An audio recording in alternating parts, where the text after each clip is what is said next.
of the high buildings or the tall buildings where you don't get warming down into the canyons, where the street side, where the pedestrian level is. So you had cooler mornings, but then during the evening and into the night, quite some started effects, which kept the place really nice and warm. And in the west, we all know the temperatures are always hotter in the west, but again, there's some big variation in west Sydney. You've got an example in the Parramatta line of area. Yes, when we studied Parramatta, it was really interesting to see how big the difference is. We're talking about 12, 13 kilometers only, and while it was at Westmead, where the big hospital is, and at Toongabbie, lots of residents there, In there was 400 meters, 45, turn right 46, onto Cattai 47 Road. degrees. We were in the mid to lower 30s when we got to Wentworth Point and Sydney Olympic Park, with probably the help of the Parramatta River. Again, large water body.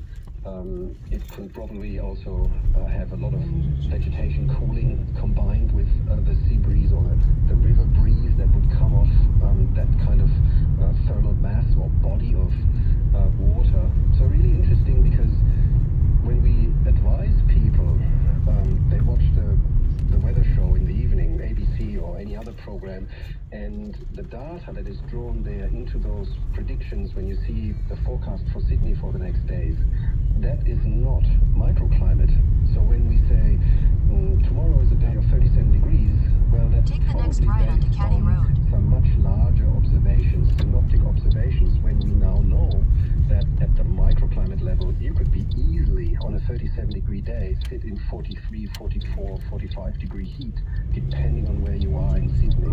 And there's no warning Continue for on that. Cattai Road That for 1.5 information doesn't reach the kilometers. population because we don't have such fine-grained networks of weather stations that would give us that information. Yeah, I know growing up in South Leverton, you'd always be waiting for the southerly bus to be for anything. You might have cool you down.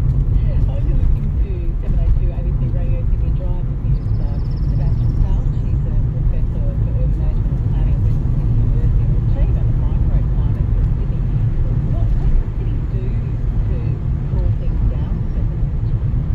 And that's where it's interesting to see, like this announcement of today's report, this very high-level stuff, which is great to have in some way, but it doesn't really help us if you own a house and you want to do something to keep you cool, or even save electricity when it's hot. It doesn't help you anything. So we really need to come up with very, very, we call them hyper-local solutions.